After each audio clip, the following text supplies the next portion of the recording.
Hi, I'm Rupert from Spellcaster. In this video, I'll show you how to create, set up, and manage your assessments in the Spellcaster platform. The Spellcaster platform includes a fully featured spelling assessment tool. This can be used as a standalone spelling assessment, or it can be used as a placement assessment to help determine which level of the Spellcaster scope and sequence to commence the learner at.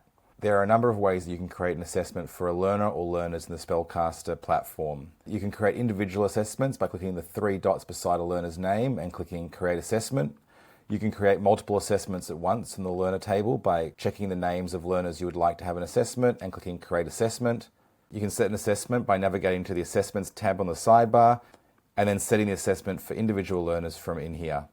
You're also able to automatically set up assessments for learners when you add them to your Spellcaster account by clicking Add Learner and then deciding whether you want to use a placement assessment to set their level automatically. You can also do this for bulk learners as you add them to the account. You just need to click Let us find their level, and then when you add the learners to your account, the assessments will be set up for them automatically.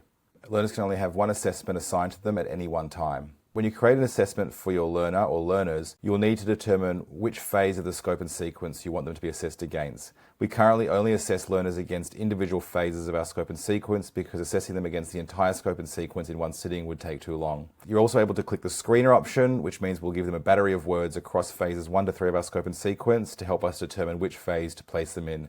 This is a good option if you're not sure which phase to start your learners in. In the assessment creation panel, you're also able to choose the control type you want your learners to use in their assessment, whether they type their answers or use the letter cards to build their answers. And you're also able to determine whether you'd like to have them placed at the level we assess them at based on their assessed result. You can leave this unchecked if you don't want to alter the learner's level based on how they perform in their assessment.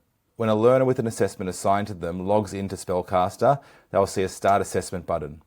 They need to click this to commence the assessment.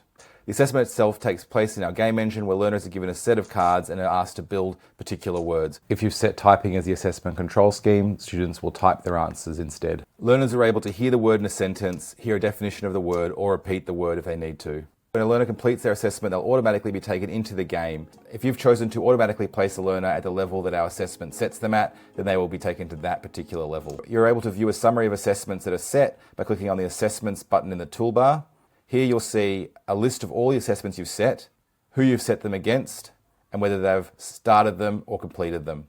You're also able to change settings for the assessments in here. Clicking on an individual assessment will take you to a more detailed view of that assessment. Here you're able to alter the assessment, see how students are performing in it, and view their individual results. Assessments will also appear in a learner's individual activity feed. You're able to view this by clicking on the learner's row, and here you'll see their assessment, some top-level data, and you'll be able to view their results in more depth.